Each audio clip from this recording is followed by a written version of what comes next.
doctora que los acompaña.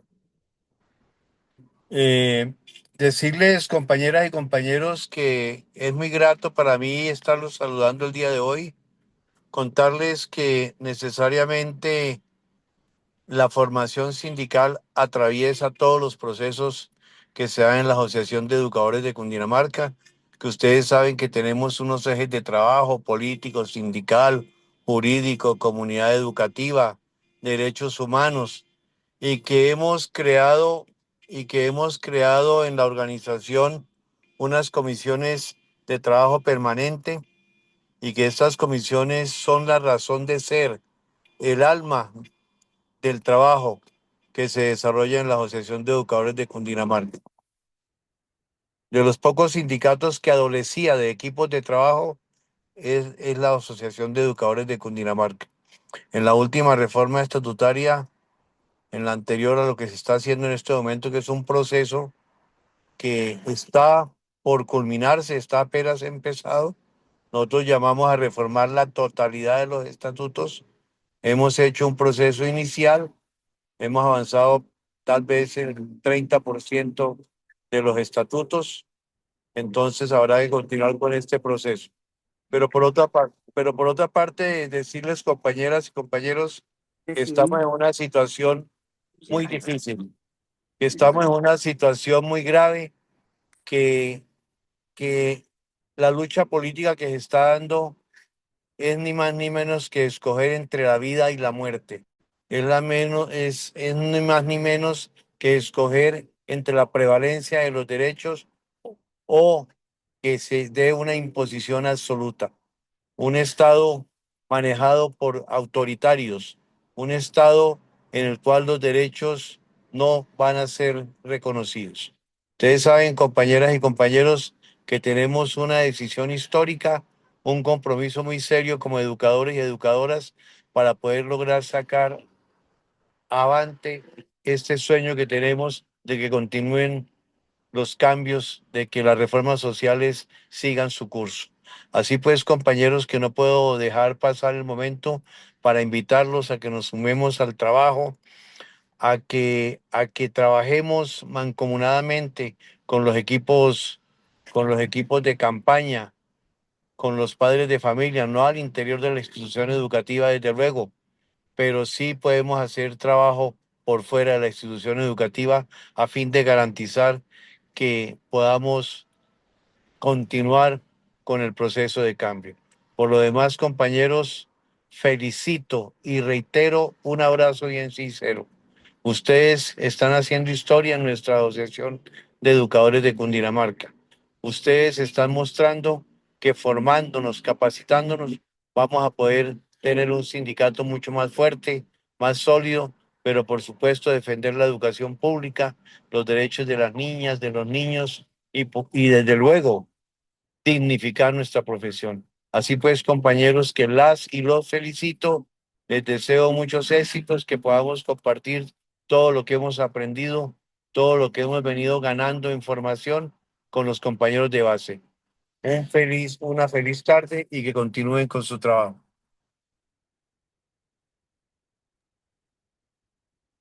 Muchas gracias, presidente. Muy amable por su intervención. Vamos a darle espacio entonces ahora al compañero Walter Yesid para que nos dé su saludo de bienvenida. Oscar, muchas gracias. Muy buena tarde, compañeras y compañeros. También, presidente Fernando, gracias y buenas tardes por estar aquí con nosotros porque pues este ejercicio de formación está liderado por un equipo de trabajo y pues ustedes de la gerencia y la dirección de esta organización también ha contribuido y ha favorecido que estos espacios se sigan dando.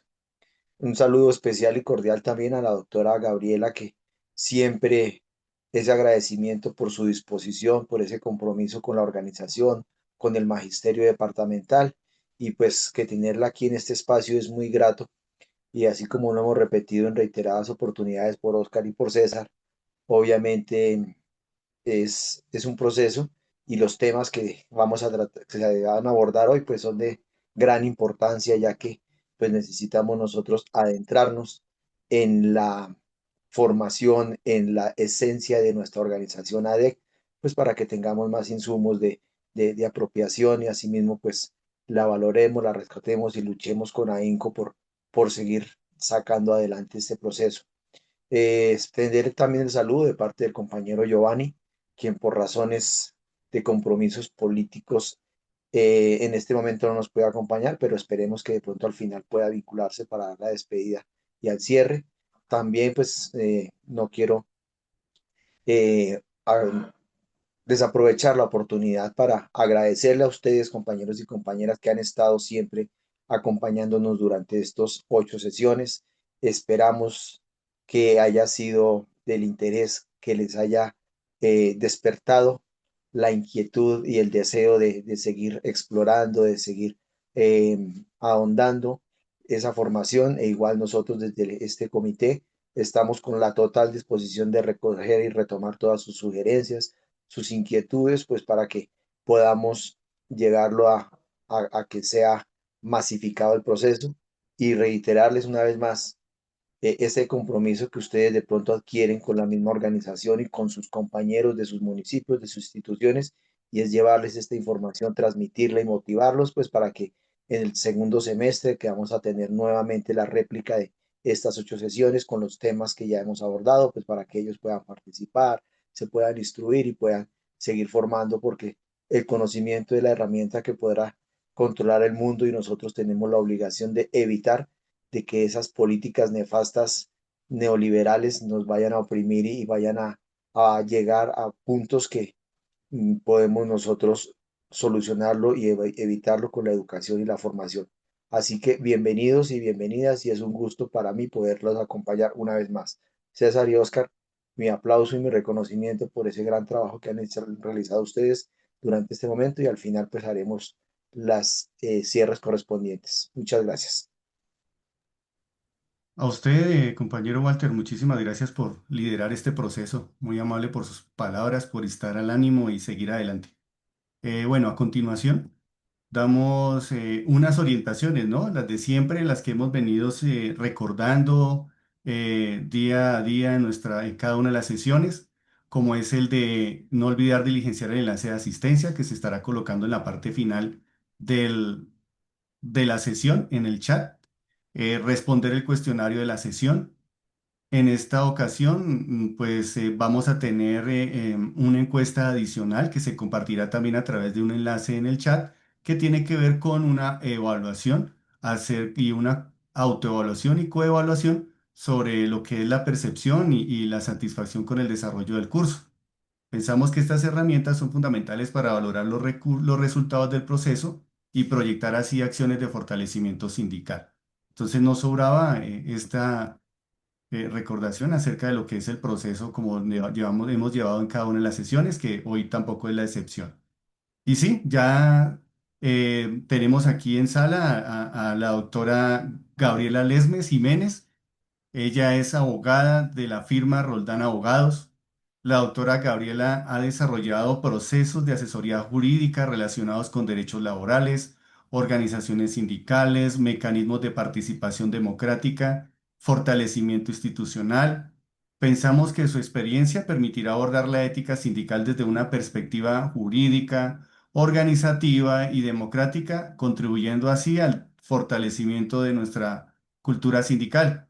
Agradecemos profundamente su presencia, su apoyo en esta formación, en esta sesión y la invitamos entonces a compartir sus conocimientos y orientaciones sobre estos importantes temas. Bienvenida, doctora Gabriela, tiene la palabra. Eh, Buenas tardes ahí. ¿Me ven? ¿Me escuchan bien? ¿Sí? Perfectamente, doctora, ¿Me gracias. escuchan bien? Sí, señora. Listo. Bueno, muchas gracias, mi profe. Muchas gracias, profe Walter, por el espacio, por pues aperturarnos hoy este espacio, pues que es pedagógico y especialmente importante en un momento tan coyuntural como el que estamos viviendo actualmente aquí en Colombia. Pues nada, la idea ya como lo plantearon y dieron como este gran preámbulo es tratar tres ejes temáticos el día de hoy en lo que tiene que ver especialmente con la ética sindical, con los estatutos de ADEC, que pues obviamente ustedes los conocen y ya están muy familiarizados con él, y adicionalmente con el marco normativo que pues tenemos actualmente vigente en Colombia y cómo este pues se ha traído desde mecanismos internacionales aquí al país y pues actualmente se encuentra vigente y se puede ejercer, que como bien sabemos, al ser un mundo tan político y tan especialmente profundo, pues ha podido desarrollarse a lo largo de mucho tiempo, y aún así sigue siendo algo muy nuevo en nuestro país. Sabemos que el derecho sindical es tan nuevo que no tiene más de 20, 25 años y que viene ejerciéndose desde una manera muy, muy profunda y con mucho respeto. Y pues la idea es que hoy podamos tener claridad en varios puntos desde el punto de vista jurídico. Para ello, pues lo más importante es que tengamos en cuenta una pregunta muy fundamental y unos principios que rigen el derecho sindical. Y como ya los había mencionado el profe César Nava, giran en torno a la solidaridad, a la honestidad, a la democracia, al respeto, al compromiso y a la responsabilidad que se tiene cuando hacemos parte de un grupo sindical. Digamos que hay ciertas situaciones que sabemos en el ejercicio del derecho sindical suelen suscitarse desafortunadamente, y digo desafortunadamente porque caemos en un clientelismo en el que a veces se nos olvida que son estos principios fundamentales los que rigen la participación activa de estar en un sindicato, no solo como afiliados, sino también cuando llegamos a esos puestos directivos a donde llegamos cuando hay estos espacios de formación y digamos que para mí siempre ha sido muy importante a lo largo del desarrollo de estos espacios hacer esa claridad de que hay que evitar a toda costa el clientelismo porque eso nos quita como directivos o nos quita como sindicatos esa fuerza que tiene el pertenecer a este gremio y a esta comunidad. Entonces, hay que tener en cuenta hoy que la idea y lo más importante es que se escucha mucha bulla, discúlpenme, es que preciso me llegó alguien, o ahí me escuchan bien. La escuchamos fuerte y claro, doctora. Ah, ok, listo. Em, la idea de este espacio pues es no solamente hablar desde el área sindical en cuanto a lo que tiene que ver con cómo está protegido los salarios de los profes, cómo ha recuperado prestaciones sociales, cómo ha traído reivindicaciones laborales para los profes que están en propiedad, como para los profes que están, por ejemplo, en provisionalidad y que son exageradamente vulnerables, sino que conozcamos que este trabajo y este ejercicio, ¿sí? Es tan profundo y es tan importante que debe mantenerse vivo y fortalecerse a través, pues, de todos estos espacios que son espacios muy fructíferos, que son espacios que promueven la cohesión colectiva y que también mejoran, pues, las condiciones laborales de ustedes como afiliados, como participantes y como sujetos activos, pues, de estos espacios sindicales que son exageradamente democráticos y esa es la importancia, creo yo, de que en este momento tan coyuntural hoy tengamos en cuenta que estos espacios de sindicatos, de sindicalización y de desarrollo son muy, muy, muy importantes. Eh, a mí me gusta siempre como abrir los espacios con algunos conceptos pequeñitos en cuanto a lo que nos han dicho grandes autores, qué es un sindicato, qué es este ejercicio, qué es esta medida que tomó la sociedad y que ha venido desarrollando a lo largo de su historia, porque sabemos que desde la Revolución Francesa se creó esta colectividad que hoy nos permite tener derechos, que hoy nos permite ser humanos progresistas que luchan por una igualdad, por unos principios y por lo que hoy, por ejemplo, conocemos como la constitución política en este país, por ejemplo. Sabemos que si no fuese por el ejercicio sindical, si no fuese por esa unidad, porque hay personas que salen a las calles, pues no sería posible tener muchos de los derechos que tenemos hoy y especialmente en lo que tiene que ver con el sindicato de nuestros queridos maestros, ¿sí? Que ha sido un sindicato que se ha mantenido tan fuerte y tan vigente que al sol de hoy continúa con una fuerza que, mejor dicho, yo creo que es uno de los sindicatos más fuertes que tenemos Y es una fortuna para mí, por ejemplo, estar en este espacio y poder trabajar con ustedes y poder ver cómo salen a las calles, cómo reclaman sus derechos, cómo han logrado que hoy muchos profes tengan una mejor calidad de vida en comparación a lo que conocemos, por ejemplo, en los inicios, pues de lo que era ser un profe en Colombia. Sabemos que por allá en los años 60, en los años 70, era tan precaria la situación que los profes no tenían ni siquiera un sueldo mínimo base, ¿sí? Y ha sido tanta la lucha y ha sido tantas las formas en las que Magisterio ha reunido y ha logrado agruparse y ha logrado organizarse y ha logrado establecer acuerdos nacionales, ¿sí? Departamentales, municipales, que hoy sabemos que es uno de los sindicatos más fuertes y de los pocos que quedan, porque incluso en comparación a otros sindicatos, pues es el único sindicato que ha logrado tener una organización tan fuerte que nomás, por ejemplo, yo le decía en su momento al profe Abadía, no puedo creer en los juegos la manera en la que Magisterio es capaz de conocer a sus afiliados, de organizarlos, de crear esos espacios de participación democrática y además de eso materializarlos. Porque nomás en los juegos que ustedes realizan año a año en cada municipio, en cada departamento, uno se da cuenta cuál es el nivel de organización y uno se da cuenta de cuál es la preparación sindical que han tenido quienes lideran esos espacios, porque no es fácil. Si nosotros nos ponemos a pensar, la norma es muy bonita. Como el convenio de la OIT ha traído todos los derechos sindicales, ha sido algo que nosotros decimos, wow, en la norma siempre será un ideal y será muy bonito.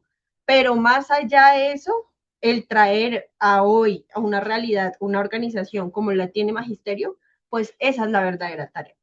Entonces, a partir de allí, ya digamos que profundizando en lo que tiene que ver con el primer eje, que es el eje de la ética sindical, yo quisiera saber si por aquí hay algún profe de filosofía o ética que esté participando en el espacio, ¿no? Tenemos 33 asistentes, ninguno es de filosofía. Bueno, supongo que no. Eh, yo los voy a ir molestando así como de a poquitos para que tengan de pronto un espacio de participación ustedes también, pues porque la idea es que podamos profundizar todos y hacer un desarrollo normativo y más que todo conceptual, pues de lo que vamos a tratar. Sabemos que la ética es una rama de la filosofía, ¿sí? Sabemos que es una forma de estudiar la conducta humana y los principios que han permitido distinguir las actuaciones que son correctas o no lo son. Y dirán, pues la mayoría, ¿no? ¿Para qué o cuál es el fin de que podamos implementar la ética en el nivel sindical? Pues obviamente sabemos que la ética está inmersa en cada una de las situaciones de nuestra vida, especialmente en los niveles profesionales, ¿sí? Y en las situaciones, creo yo, que en este caso, por ejemplo, como lo es el estar, por ejemplo, en un espacio sindical en donde se manejan recursos, en donde se administra personal, en donde adicionalmente se administran un montón de cosas, pues obviamente es un principio rector que debe aplicarse a este tipo de agrupaciones y de ejercicios que se realizan. Entonces, evidentemente, aplicar la ética al sindicalismo representa un conjunto de principios que orientan las decisiones y los comportamientos de quienes, especialmente de quienes dirigen al sindicato. ¿Por qué? Porque hay cierta responsabilidad y lo que les decía hace un momento, una responsabilidad muy profunda a la hora de administrar, ¿sí? Al sindicato, porque digamos que si bien ustedes tienen una organización y una forma de llegar a esos cargos, o incluso de mantenerse afiliados, lo cierto es que detrás de ello deben haber unas decisiones justas, orientadas, democráticas, que no vulneran los derechos del otro, sino que por el contrario protegen y benefician el interés colectivo, que es la razón de ser, de estar allí en un sindicato, creo yo, ¿no? Y siempre he sido muy partidaria de que debe ser así. Entonces decimos que la ética sindical es un eje fundamental, ¿sí? En lo que tiene que ver con el ejercicio sindical, ¿sí? Esa ética debe estar inmersa en todas y cada una de las decisiones que se toman al interior de, el desarrollo de cualquier ejercicio que se realice como sindicato. Y cuando yo les digo eso, me refiero a que es algo que debe realizarse con total coherencia entre lo que hay alrededor del discurso para llegar, por ejemplo, a estar en un puesto directivo y lo que se actúa cuando se está allí, que es lo que generalmente solemos criticar un montón a los políticos, ¿sí? Que ahí es donde también hay una gran diferencia entre un sindicato y la política. Si bien los sindicatos ayudan a hacer política y a promover políticas y a estructurar políticas, lo cierto es que también sus actuaciones deben ser muchísimo más rigurosas que las de las personas que son políticas, por así decirlo, las figuras políticas, que sabemos que con un discurso y que con unas propuestas y con un desarrollo y una hermenéutica llegan a ciertos lugares de poder y estando allí, pues se les olvida que su discurso era uno y resultan ejecutando otro. ¿Cuál es la importancia de que se tenga esa claridad y por qué hace parte de este ejercicio sindical que la ética sea un principio rector? Pues hay que recordar que nosotros debemos obligatoriamente tener en cuenta que nuestro discurso debe ser directamente coherente con la actuación que vamos a tener cuando estamos en una posición de liderazgo. Entonces, este liderazgo, digamos que ha sido desarrollado por muchísimos teóricos, especialmente estadounidenses, que es como de donde ha provenido. Me regalan un segundito, discúlpenme, qué pena.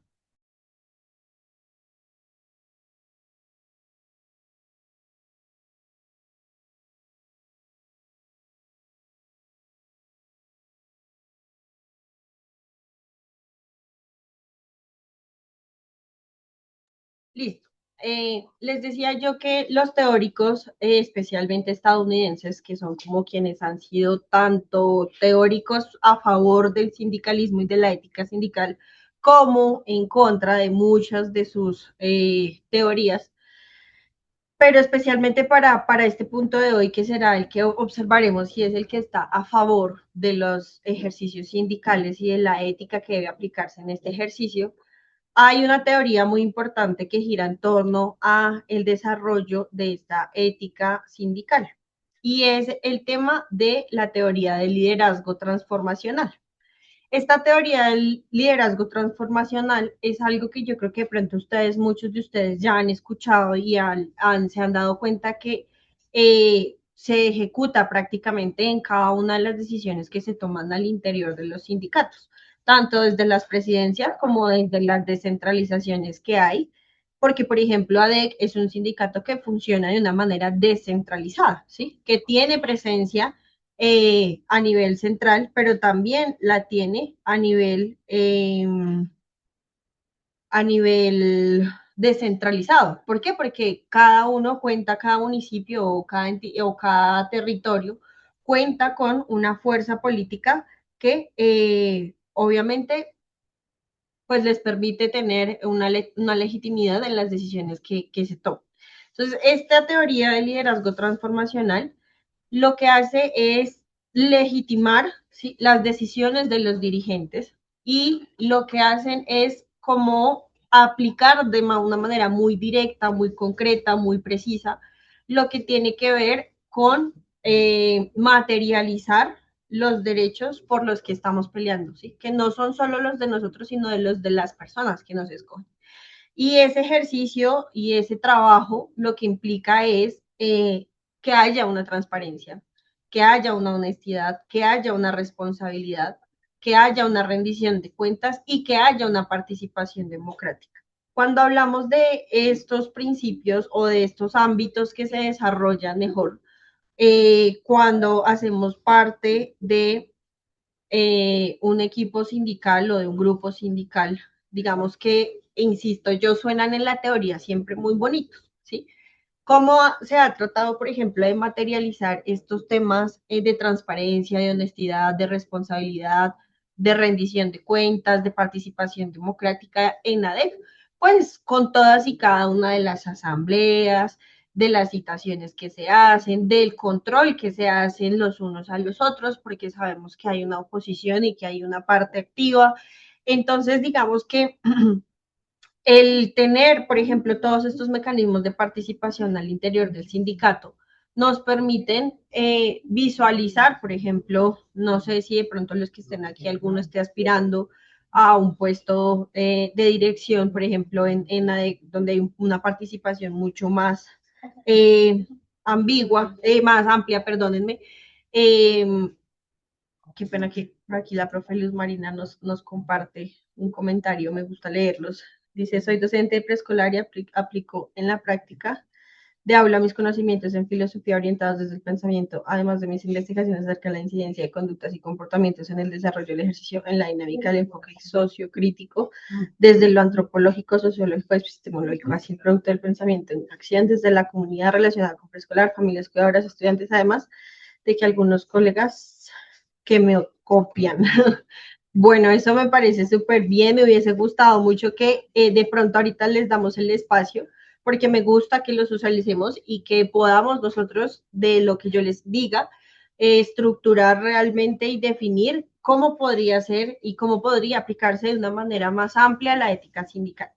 Porque si bien es cierto que la ética sindical siempre ha existido y digamos que es algo que está inherente a nuestro ejercicio cuando hacemos parte de un sindicato, lo cierto también es que de pronto con el pasar del tiempo y al pertenecer ahí y al estar tan inmersos en estas situaciones todo el tiempo, damos por hecho que la ética sigue existiendo y que se está aplicando, pero muchas veces suele ser, pues no ser así, ¿sí?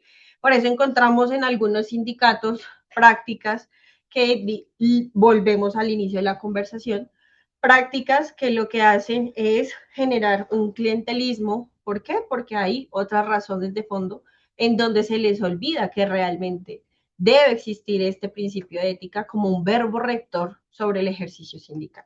Entonces, sabemos que este ámbito, y les decía hace un momento para retomar, es muy importante en cuanto especialmente creo yo a lo que tiene que ver en las formas en las que cuando desarrollamos el ejercicio sindical y cumplimos con esos mínimos estándares, no solo para el sindicato, sino también para esa función social, porque sabemos que los sindicatos tienen una función social, lo que hacemos es legitimar este ejercicio sindical y abrir un espacio en el que los sindicatos dejen de estar tan estigmatizados, porque aunque han pasado 25 años desde que trajimos nuestro primer convenio aquí a Colombia para el desarrollo sindical, lo cierto es que han pasado 25 años, pero también sigue habiendo una fuerte crítica hacia los sindicatos, ¿sí?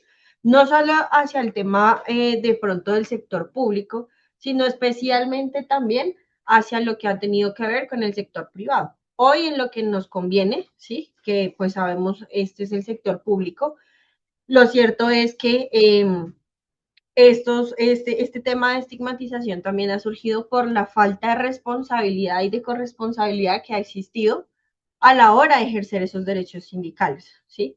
¿Por qué? Porque se les olvida, por esa misma razón, se les olvida que existe una ética sindical, que existen unos mínimos que deben cumplirse a la hora de desarrollar una actividad tan importante como esta. Porque, como les decía, es una actividad que tiene una profunda función social. Yo insisto, si no fuera por los sindicatos en muchos de los aspectos laborales, por ejemplo, nosotros no tendríamos una estabilidad y esa lucha organizada es lo que permite que obviamente pues exista esa misma función social. Entonces, sabemos que hay unos principios mínimos que rigen a lo que tiene que ver pues con los sindicatos. Regálenme un segundito, qué pena de verdad, discúlpenme.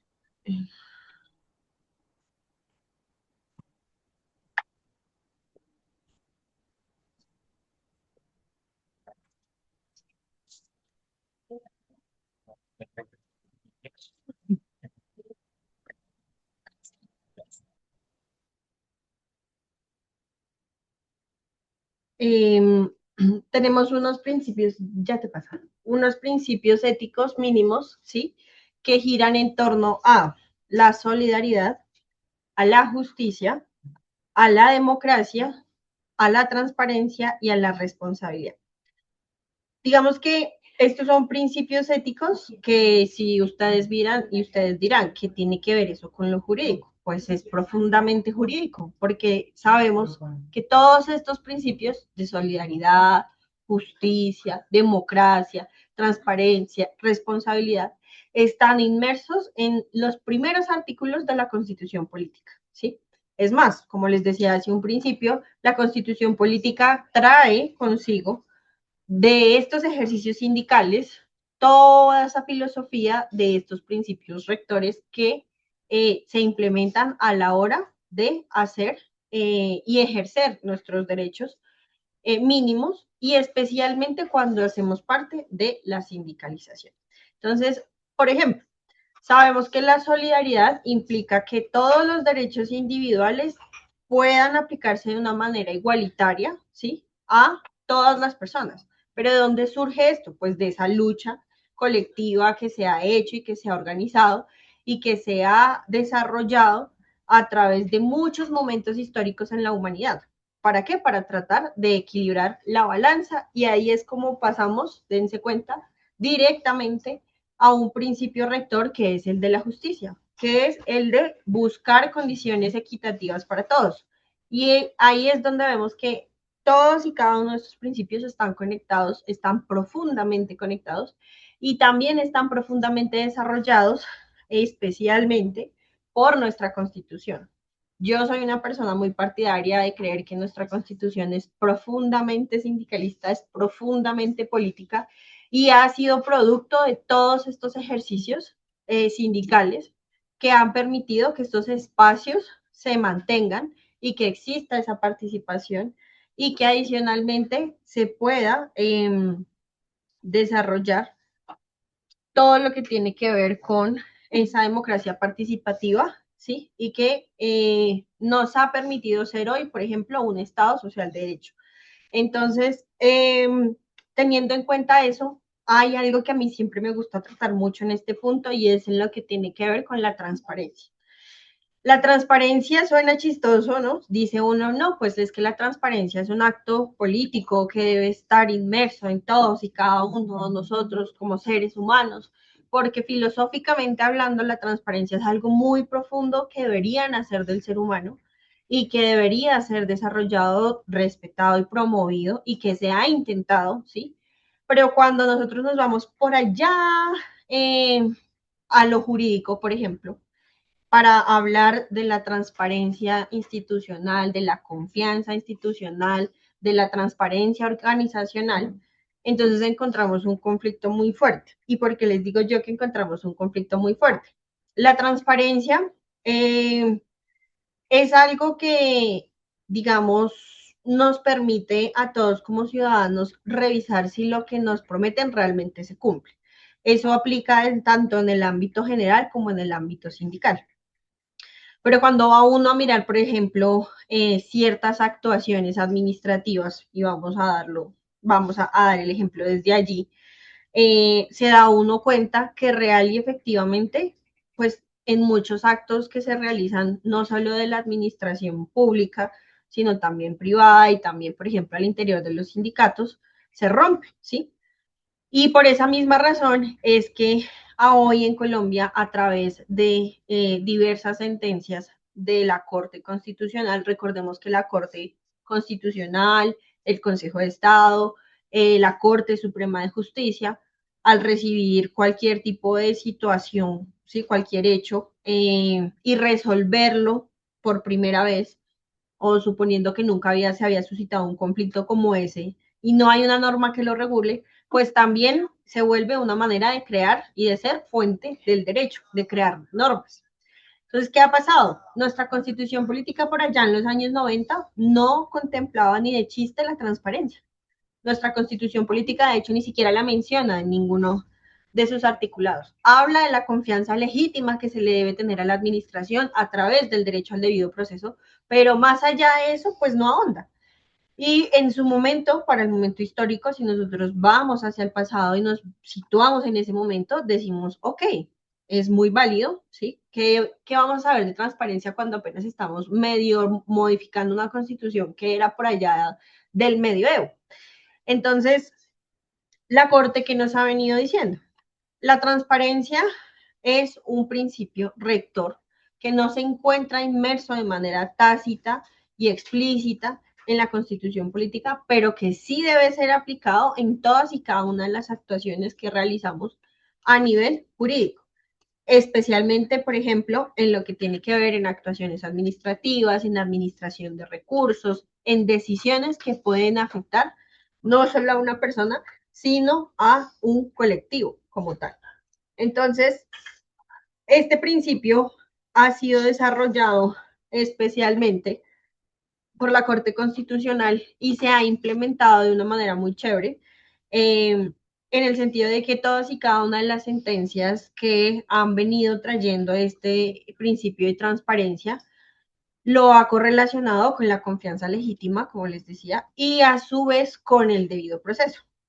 ¿Por qué? Porque al traerlo de esta manera, digamos, desglosarlo desde ese punto, nos permite a nosotros, tal y como lo estoy explicando, no solo evidenciar que se protege un derecho que es, por ejemplo, el debido proceso, sino también lo que es la confianza legítima, lo que es el tema del debido proceso y de la correcta administración.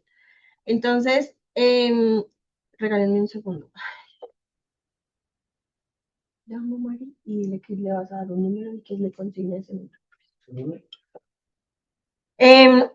Ese grado de responsabilidad que se ha desarrollado por la Corte ha sido específicamente por situaciones en las que se ha evidenciado que la administración no es transparente a la hora de tomar decisiones. Y no ha sido solamente en casos de administración pública. Por ejemplo, en otro espacio sindical en Madrid, hablábamos de cómo debe existir esa transparencia por parte de la administración cuando, por ejemplo, hay una descentralización o cuando una entidad se está independizando. Ahorita se me fue la palabra exacta, pero es cuando se está certificando. Entonces, hablábamos en ese momento de que esa transparencia se aplica no solamente a lo que tiene que ver con los recursos, sino a la forma en la que están implementando, por ejemplo, ese proceso de certificación. Y cuando yo hablaba de eso, y de hecho hoy revisando también este tema, me daba cuenta de que obviamente al interior de los sindicatos, creo yo que este principio debe ser uno de los más importantes. Va exageradamente ligado a la ética del desarrollo sindical por el simple hecho de que al sindicato o al ser un directivo o al estar allí afiliado, yo tengo el deber, uno, pues de saber cómo están las cosas, si están bien, si no están bien, si sí me están cumpliendo, si estar adscrito, por ejemplo, a este sindicato, si está haciendo, cumpliendo con los mínimos que ya los nombraron al principio de este conversatorio. Y digamos que todo esto sabemos que ahora, por ejemplo, podría ejercerse en su totalidad gracias a esas decisiones que ha tomado la Corte. Entonces, ¿por qué les digo yo y les insisto tanto en que este principio ahora es un principio, o se los explico así? Porque, por ejemplo, siempre ha sido un problema, y lo sabemos todos como humanos, el preguntarle al otro si está cumpliendo o no, ¿sí? Para eso existen los abogados, siempre lo he dicho yo. ¿Por qué? Porque siempre que se suscita un conflicto hay que tener ciertos mecanismos. Y, por ejemplo, antes, ¿sí? No podíamos hablar de transparencia porque era un concepto que no se había traído al mundo normativo, que sabíamos que existía, sí, pero que no había podido ser materializado. Y, por ejemplo, cuando nosotros queremos conocer cualquier actuación administrativa y vamos a aterrizarlo aquí a los sindicatos, puntualmente a una decisión que se toma, a una votación que se hace, a una decisión que tiene que ver, por ejemplo, con la organización de las protestas del 28 de abril, supongamos, ¿sí? ¿Cómo se manejaron los recursos? ¿De dónde provinieron los recursos? Si se organizaron los recursos, si se repartieron bien los recursos, si están pagando lo que tienen que pagar o están inflando las facturas. Antes, por ejemplo, hablábamos, no, es que no hubo un debido proceso, pero hoy en día, además del debido proceso, por ejemplo, podemos citar este principio de transparencia y de confianza legítima que se tiene sobre cierto grupo para que pueda desarrollar pues algunas actividades. Entonces, a partir de allí, digamos que, por ejemplo, este principio es un principio que se puede, por ejemplo, ahora traer a colación en las acciones de tutela, que son los mecanismos en los que generalmente se ejerce pues un control sobre ciertas decisiones que, por ejemplo, pues pueden ocurrir al interior del sindicato. Esto es importante que lo sepan porque, como les digo, aparte de citar el debido proceso y la confianza legítima, sabemos que un juez podrá darnos la razón más aún y fallar a nuestro favor cuando hablamos de este principio de transparencia. ¿Listo? eh, a partir de allí, pues digamos que lo ideal es que los sindicatos sean lo más ético posibles, porque como les digo yo, obviamente aquí desde lo jurídico, desde lo conceptual, siempre sonará muy bonito el luchar por los derechos del otro, el estar allí en un espacio sindical en donde yo lo que hago es proteger mis derechos y los del compañero, en donde existe la solidaridad, la igualdad, el respeto, pero digamos que todo esto, insisto, deberá ser siempre desde el punto de vista ético lo más que se pueda, ¿sí? Porque sabemos que pues el hombre comete errores, no es perfecto, y que igual debe ser, obviamente, pues lo más firme posible en todas y cada una de sus decisiones, especialmente cuando pertenecemos al área que, por ejemplo, se encarga de dirigir y gestionar lo que es un sindicato. Entonces, ¿cuál es la reflexión aquí? Pues tener en cuenta que los sindicatos que tienden a estar lo más apegados a la ética logran tomar unas decisiones mucho más colectivas, mucho más profundas, que lo que hacen es demostrarle al afiliado que vale la pena pertenecer a un sindicato, que vale la pena proteger el derecho a la sindicalización, a la colectividad y pues al apoyo entre todos. Pasando, digamos, este tema de lo que tiene que ver con la ética sindical, el segundo bloque pues está desarrollado especialmente para comprender el tema de los estatutos de ADEC. Sabemos que los estatutos de ADEC son profundamente democráticos, creo yo, y no sé si de pronto aquí todos han participado en esos espacios en donde se debaten más o menos los articulados que debe tener pues el estatuto de ADEC. Si alguno ha tenido la oportunidad de estar en esos espacios participativos, pues se ha dado cuenta de que ADEC es uno de los sindicatos que más democrático y participativo tiende a ser a la hora de, a la hora ¿de qué? De establecer estos estatutos. Eh, digamos que los estatutos, los últimos que tenemos son del año 2022. Fueron unos estatutos bien polémicos en varios de sus articulados, especialmente en lo que tenía que ver con el tema de la reelección, por ejemplo, que hoy sigue siendo un punto que sigue siendo debatido y que será tarea de los próximos dirigentes, pues, el determinar si es correcto o no es correcto, o si la mayoría estará dispuesta pues a mantener ese articulado así o a cambiarlo en caso de ser necesario. Sabemos que los estatutos desde el punto de vista jurídico constituyen una norma fundamental interna para el sindicato. Sabemos que sin estatutos pues no hay sindicato. La misma norma nos obliga a crear una normativa interna. ¿Para qué? Para tener una organización, para tener una guía, para tener unas reglas mínimas del juego. ¿Por qué le digo yo unas reglas mínimas del juego? Porque sabemos que hay diferentes corrientes políticas que llegan de pronto a esa administración y que considero yo que especialmente estos estatutos están dirigidos a ese sector, aunque obviamente estos estatutos se aplican a todos y cada uno de sus afiliados. Lo cierto es que es una forma de control, ¿sí? Y es una forma de establecer unos límites para que el ejercicio sindical no rompa con esa ética. Incluso dentro del mismo desarrollo de los estatutos de ADEC, cuando nosotros los leemos punto por punto, nos damos cuenta de que son unos estatutos profundamente éticos, ¿sí? Que promueven el orden institucional, que promueven la seguridad jurídica, que promueven la participación democrática y que promueven también la transparencia administrativa, que considero yo es una de las más importantes. Como les digo, estos estatutos fueron pues renovados en el año 2022 en su articulado. digamos que lo que pretende especialmente es promover la seguridad jurídica, que existan unos mecanismos mínimos para proteger los derechos de todos sus afiliados y especialmente de todos aquellos que participan como en ese espacio de liderazgo que son pues especialmente los directivos que habitan y que son quienes toman la mayoría de decisiones, pues por la misma razón de que son sus afiliados quienes los ponen allí. Entonces, nuestra constitución ha contemplado que los estatutos los establece la misma organización a través del artículo 39 de la Constitución Política, que nos habla puntualmente de la autonomía sindical. Sin embargo, y a mí me gusta puntualizar mucho aquí, discúlpeme, la autonomía sindical, si bien es cierto, nuestra constitución la define como en 2 o 3 reglas muy mínimas, no significa que pueda romper con lo demás. Digamos que en el ejercicio del derecho, lo que nosotros siempre tenemos como premisa a la hora de estudiar cualquier caso es que mis derechos van hasta donde yo vulnero los del otro. Perdóneme.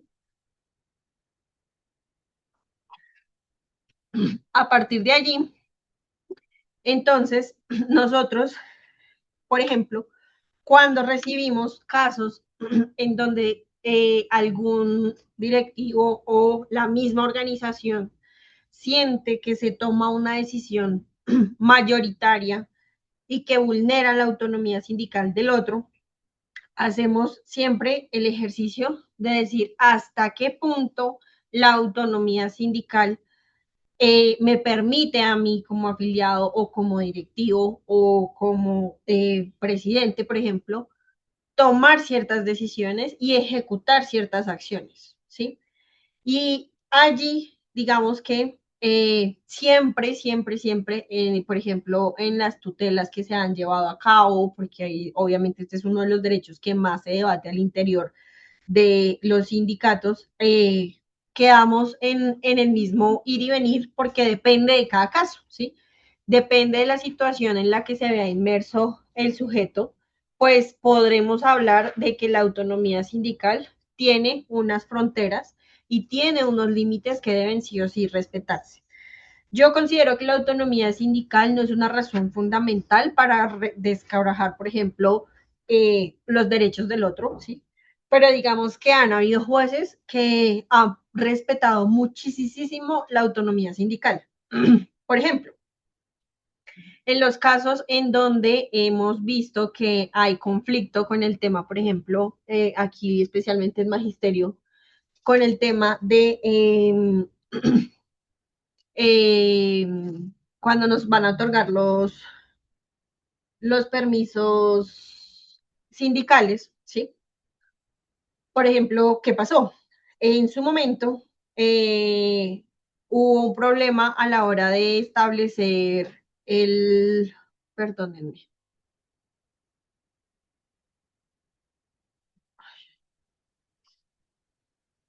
Dios mío,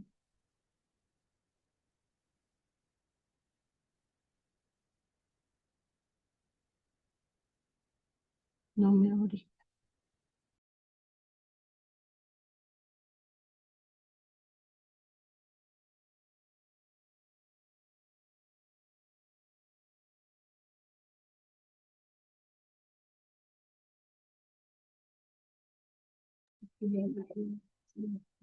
Cuando hablamos de esta autonomía sindical, nos hemos dado cuenta que, por ejemplo, a la hora en que van a otorgar los permisos sindicales, ¿sí? Siempre, por ejemplo, cuando la entidad empieza a crear esos espacios de dilación, a decir que debe controlar los horarios, a que el ejercicio sindical no necesita todas las 6 u 8 horas que el docente pues obviamente sí necesita para el desarrollo de su ejercicio sindical, hablamos de esta autonomía. Y digamos que les decía yo hace un momento, esta autonomía depende de la situación jurídica en la que nos veamos inmersos, pues podrá dársele una aplicación y una extensión, porque, por ejemplo, en este caso, yo soy muy partidaria de que esa autonomía sindical se debe respetar y de que, por ejemplo, no tiene por qué la entidad territorial ir a decirle a un docente que está sindicalizado y que, por ejemplo, es un directivo,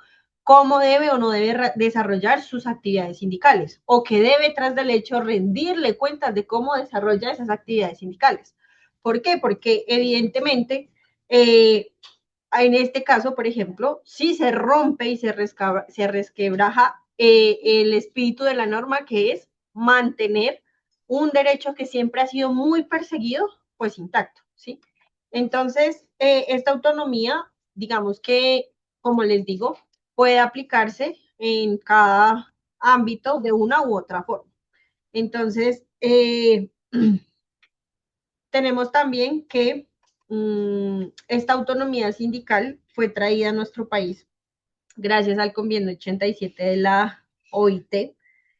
Sabemos, y como les decía desde hace un momento, que el ejercicio sindical sigue siendo algo muy, muy nuevo en Colombia, ¿sí? Digamos que hay, por ejemplo, países como Francia, Italia, España, eh, lo que tiene que ver, por ejemplo, Chile, Argentina, son países en donde el ejercicio sindical es mucho más profundo y ha sido mucho más autónomo y ha sido mucho más desarrollado, ¿sí? Nuestra constitución, la verdad, se queda corta y lo vemos, por ejemplo, a la hora de estar en un conflicto jurídico con los sindicatos.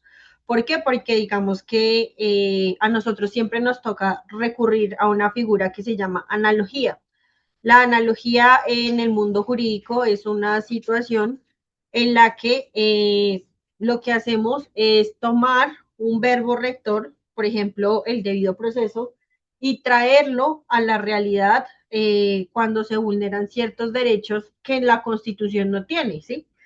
Y en el ejercicio sindical, y creo que eso es un trabajo, y eso en algún momento lo hablábamos con el doctor y con los demás doctores en la oficina, hay que hacer un trabajo un poco más profundo en los articulados de cómo se deben desarrollar los sindicatos y de cómo debe existir de pronto un poco más de amplitud y normativa, porque cuando nosotros nos vamos a un conflicto jurídico, ¿sí?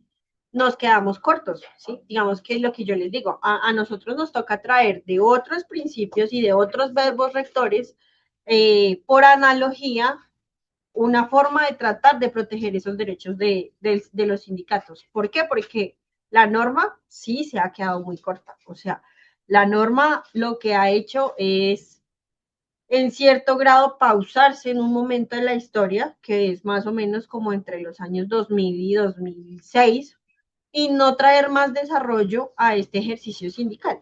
Entonces, creo yo, sí, y soy muy partidaria de que sí a veces falta un poco de regulación y de profundidad normativa para poder solucionar ciertos conflictos que ocurren al interior de los sindicatos, que creo yo ha sido muy difícil de desarrollarse por el mismo tema de la autonomía sindical que hablábamos hace un momento. Sin embargo, eso no significa que no sea importante tratar de profundizar y de tratar de regular un poco más este tipo de situaciones, porque como les digo, cuando, por ejemplo, estamos en un conflicto jurídico con una tutela o con una acción de cumplimiento, mejor dicho, a veces de verdad, que por más de que uno trata de hurgar y de buscar, le toca a uno acudir a qué? A instancias internacionales, a normativas de afuera, que se pueden traer, obviamente en los procesos se pueden traer, pero que no tienen el mismo grado de profundidad a la hora de tomar la decisión por parte del juez, porque pues no pertenecen, por ejemplo, a nuestro país. Entonces, por ejemplo, creo yo que una de las reflexiones que nos tendremos que llevar el día de hoy será cómo ampliar ese marco normativo que cobija a pues los sindicatos, ¿sí? Que si bien ese marco normativo es muy amplio al interior de cada uno de los sindicatos, lo cierto es que cuando el conflicto sale del sindicato y pasa al mundo ordinario, por así decirlo, ordinario laboral, pues se queda corta la norma y no nos permite como tener una capacidad más amplia de desarrollar y de resolver el conflicto y de pronto solucionarlo desde otros puntos de vista. Entonces, sabemos que las funciones de los estatutos principalmente son el definir la identidad del sindicato, ¿sí? El regular la participación democrática, el garantizar los derechos y los deberes del sindicato como tal, el de regular la disciplina interna y el de establecer cuáles son los derechos y los deberes de los afiliados, ¿sí? Entonces, digamos que en el primer bloque sabemos que de nuestros estatutos en ADEC tenemos la naturaleza del sindicato, los objetivos, los principios y verbos rectores y cuáles serán más o menos pues su desarrollo. No sé si de pronto alguno de ustedes esté familiarizado con los estatutos de ADEC, pero como les decía hace un momento, dando como el preámbulo de este bloque, estos estatutos creo yo que son unos de los estatutos más profundos que se han desarrollado pues al interior del sindicato, porque igual el sindicato también es joven, por así decirlo, pero a pesar de ello es un sindicato que tiene una participación muy, muy, muy profunda, que cuando se desarrollaron esos estatutos se tuvieron en cuenta un montón de aristas, un montón de opiniones, un montón de ejercicios democráticos que se hicieron el día que pues se establecieron estos estatutos y que nosotros como abogados pues tratamos obviamente de verificar en lo más profundo las 4 firmas que no se vulneren derechos. Y de hecho nos hemos dado cuenta que no se vulneran, porque por ejemplo cuando hemos tenido conflictos al interior que han salido del interior del sindicato a las jurisdicciones laborales ordinarias, eh, incluso los mismos jueces dicen, muy bien, estos sindicatos han cubierto esto que es para lo que deben cubrir. Han desarrollado la normativa de afuera, por ejemplo, de la seguridad jurídica de una manera muy profunda. Sería chévere que hicieran el ejercicio de pronto de leer los estatutos a profundidad. Realmente no son tan complejos de entender, pero pues digamos que lo ideal es que pues los conozcamos, ¿sí? Y especialmente sepamos que, digamos, no sé si de pronto aquí yo creo que la mayoría hacen obviamente una parte muy específica del sindicato y por eso se están preparando hoy, eh, que conozcan especialmente los derechos que tienen como afiliados, ¿sí? ¿Por qué? Porque digamos que el conocer esos derechos nos permite también exigirlos para quienes tienen esos deberes, porque sabemos que al interior del sindicato, pues esto es completamente recíproco, ¿sí? Y eso es lo que hace que se mantengan, pues, de una manera balanceada y equitativa y justa. La importancia de conocer los estatutos del sindicato radica especialmente en que haya una buena administración, en que se sostenga la organización de una manera prolongada, insisto, creo que ADEG es uno de los sindicatos que más fuerte se ha mantenido por esa misma razón, porque los estatutos fueron establecidos con unos mínimos muy profundos, ¿sí?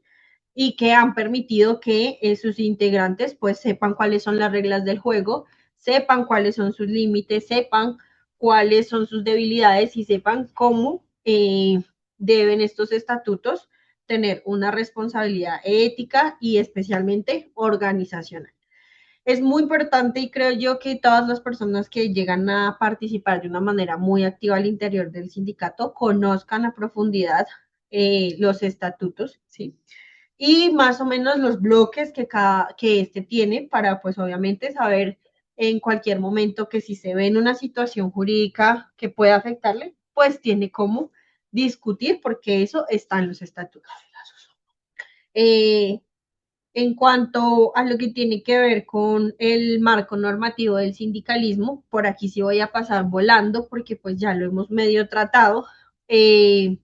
Sabemos que el fundamento constitucional está especialmente regulado en el artículo primero, que lo tenemos en cuanto a que Colombia es un Estado social de derecho, que tiene como verbos rectores la dignidad humana, la participación y la justicia social.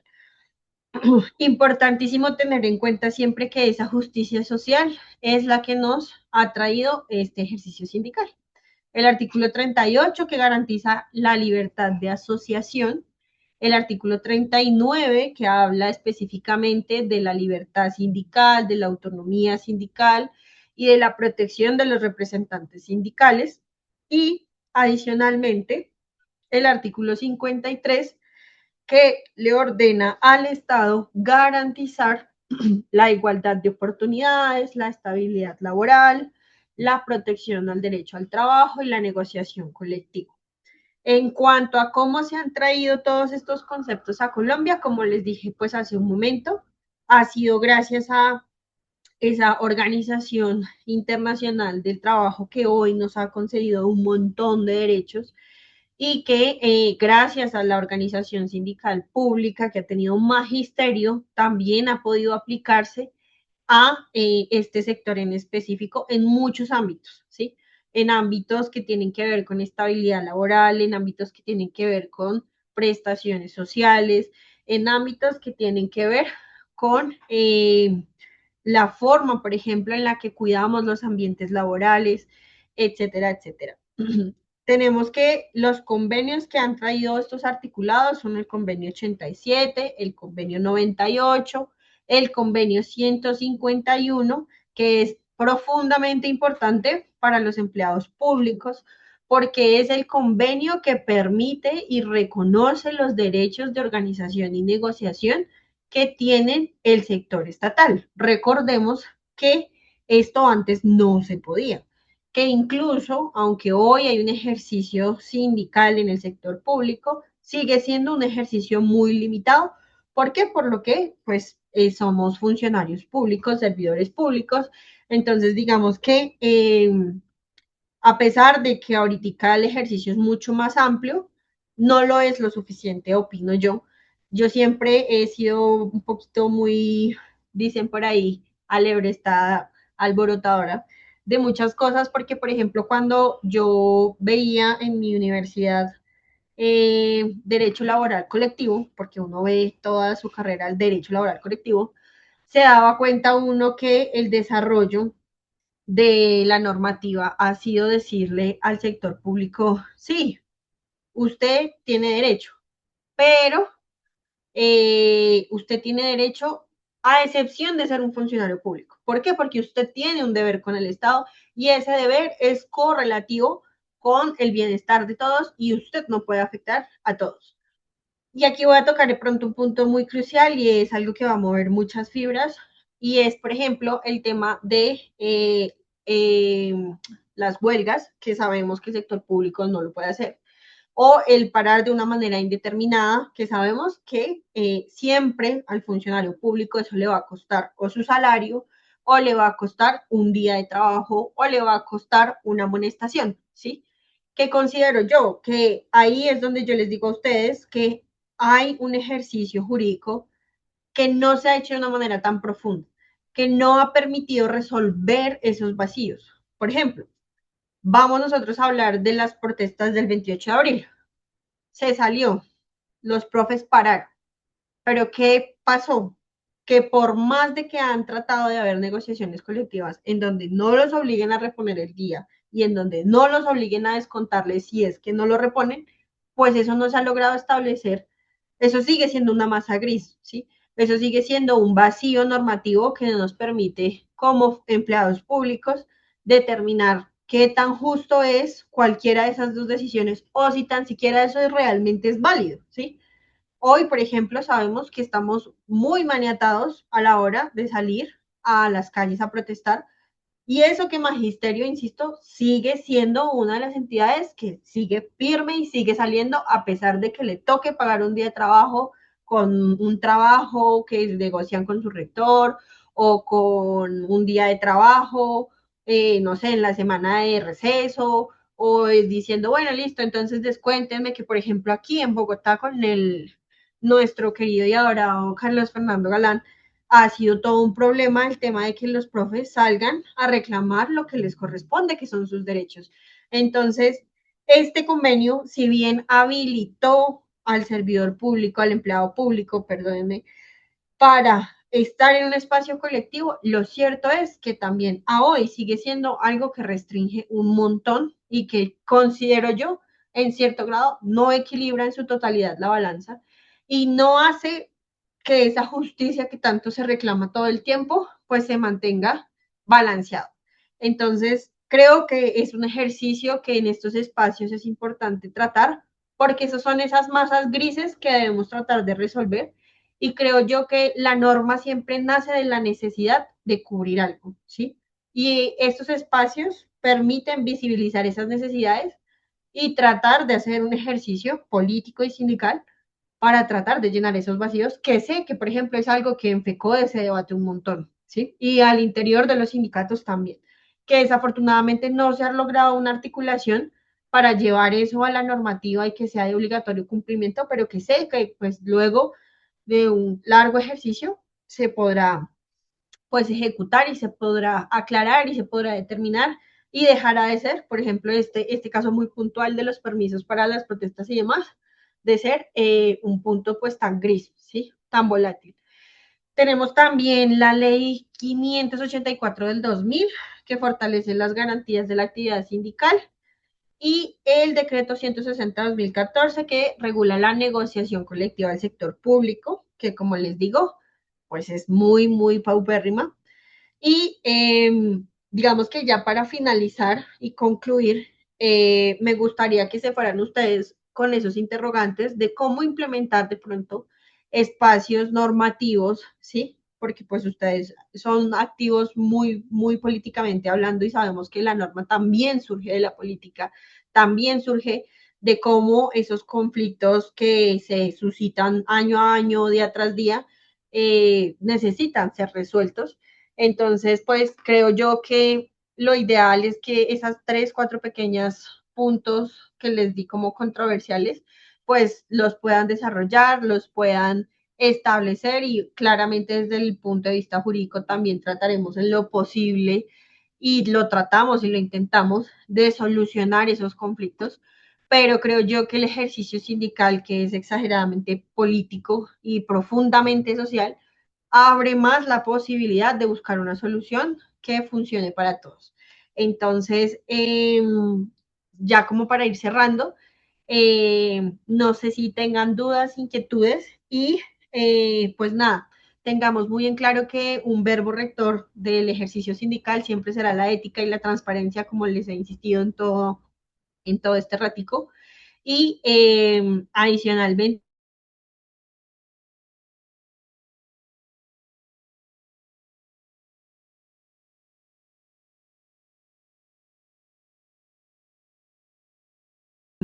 sabemos que la protección más eficaz pues siempre será la acción de tutela. ¿Por qué? Porque es el mecanismo que nos permite a nosotros buscar soluciones prontas, eficaces y de fondo en casos de que, por ejemplo, pues haya una vulneración a este ejercicio sindical que, pues, como sabemos, es bien perseguido y suele a veces ser muy conflictivo entre sí mismo. Muchas gracias por el espacio, espero que pues les haya quedado claro. Discúlpenme que de verdad aquí me cogieron con 10.000 cosas preciso, pero espero que haya sido muy, muy claro y cualquier cosa pueden agendarse con nosotros los días jueves. Yo estoy especialmente los días jueves de 10 de la mañana a 5 de la tarde, a 4 de la tarde, perdón, a través del el mecanismo de agendamiento de citas que creó la profe Dianita, responsable pues del área jurídica y que ha sido pues de una manera muy organizada para que cualquier consulta, cualquier duda, cualquier inquietud, cualquier derecho de petición, oficio, lo que sea, pues nos consulten y obviamente pues cuando necesiten que estemos en esos espacios participativos, con mucho gusto también estaremos allí. Muchas gracias a todos pues por la atención y pues nada, cualquier cosita, ahí estaremos. No, doctora, a usted le agradecemos profundamente, doctora Gabriela Lesmes, por su valiosa intervención. Sus reflexiones fortalecen nuestra comprensión sobre la importancia de actuar con responsabilidad ética, transparencia y compromiso democrático dentro de nuestras organizaciones sindicales. Y gracias por aportar al fortalecimiento institucional y formativo de ADEC, doctora. A continuación, pues la invitamos a que nos siga acompañando unos minutos. Viene una parte importante que es la apertura de un foro Ya, Oscar, por favor, ¿nos podrías explicar cuál es la dinámica? Pues para que la doctora lo comprenda y recordarle también a las personas que están como cursantes de este punto importante en el cual esperamos que sea bastante activo. Sí, Oscar. Gracias, César. Doc, mil gracias por la intervención. Realmente este espacio fue un espacio bastante nutrido, con mucha información y pues obviamente nos permite aclarar muchas dudas que teníamos desde la parte ética y sobre todo estatutaria.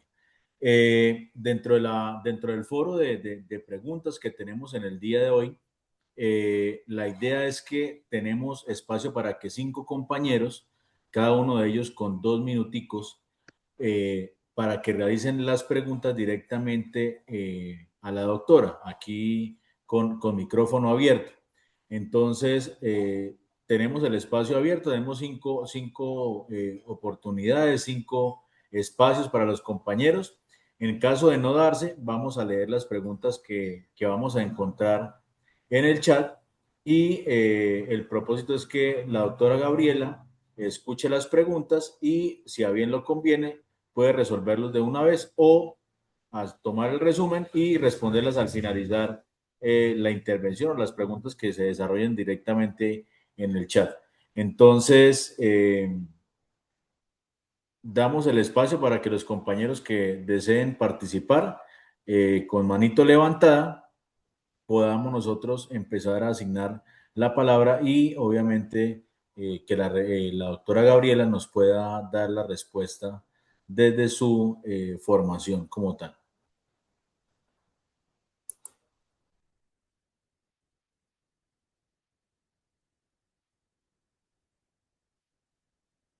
Listo, tenemos a la primer compañera, la profe Milena Molano, presidenta de la subdirectiva del municipio de Nimaima. Compañera Milena, la escuchamos y la escucha la doctora Gabriela. Oscar, muy buena tarde, muchas gracias. Buenas tardes para todos. Doctora, mil gracias por tan enriquecedor espacio. Yo tengo una pregunta y me surgió en el momento en el que la doctora habla sobre, de cierta manera, una limitación en el tema normativo para los sindicatos, situación que viene siendo una consecuencia histórica además. ¿Qué percepción tiene usted, doctora, dentro de la coyuntura que se está viviendo actualmente para esa misma garantía y esa misma limitación que hay en la normativa para los sindicatos? ¿Qué percepción tiene de lo que se está viviendo, de lo que se puede vivir y de lo que usted menciona como esa limitación normativa? Le agradezco mucho.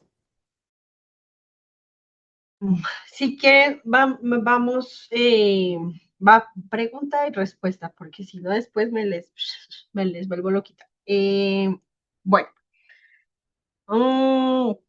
yo creo que estamos en un momento muy coyuntural, ya sabemos que, bueno, es que, ¿saben qué pasa? Que yo soy una persona muy profundamente aferrada a mi política y a lo que yo a veces considero que yo puedo opinar o no.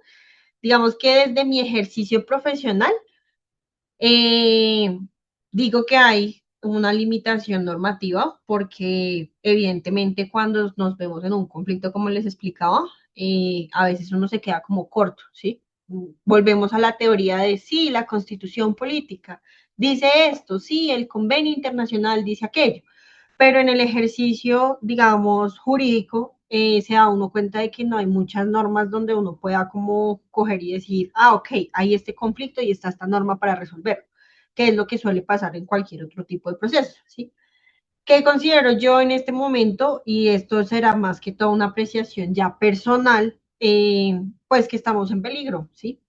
Eh, estamos a punto de volver a un sistema que desafortunadamente no solo es Colombia, sino que es una tendencia mundial en donde hay cierta regresividad, ¿sí?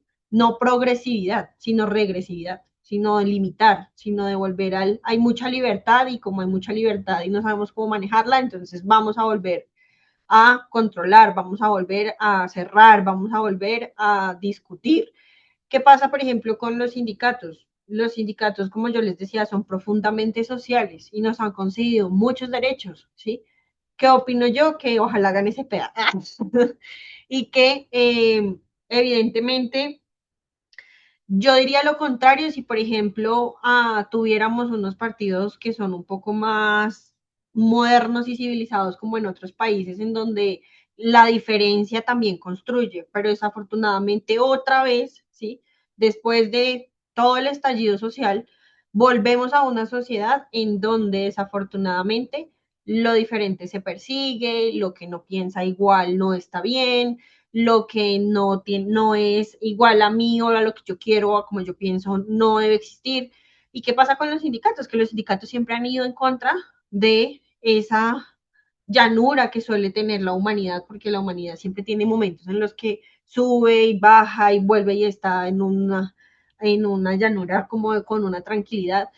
Entonces, ¿qué pienso yo? Que hay que hacer un ejercicio profundamente sindical, creo que lo han hecho y por lo que he visto pues en muchos de los directivos y también de muchos profes con los que he podido y he tenido la oportunidad de trabajar, que siguen promoviendo esa libertad de expresión, de conciencia, de todo lo que para mí, para Gabriela como persona, es importante promover, ¿sí?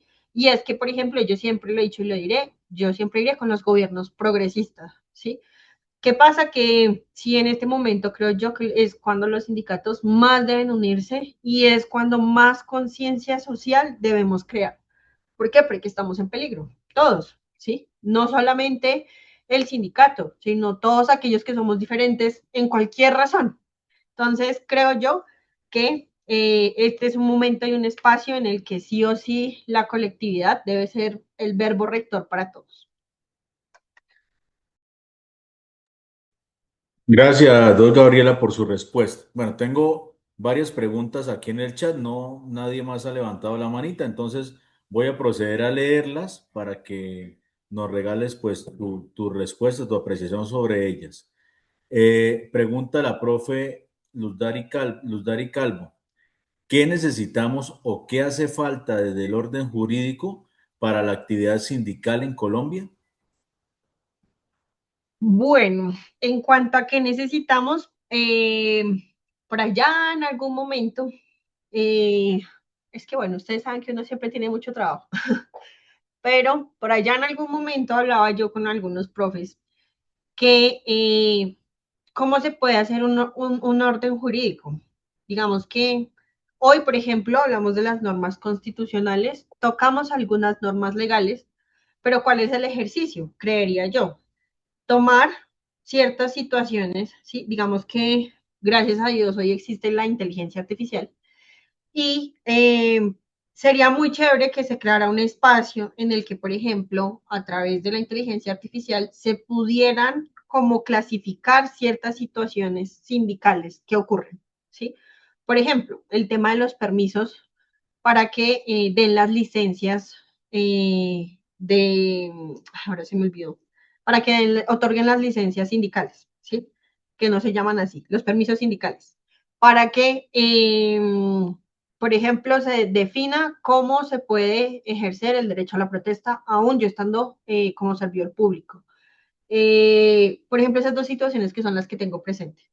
Tomar los casos, ¿sí? En donde eso ha pasado y mirar cómo los jueces han desarrollado o resuelto esas coyunturas y ver que es que en serio, cuando uno lee esas sentencias, uno se da cuenta de que no hay norma que cobije esas situaciones, ¿sí?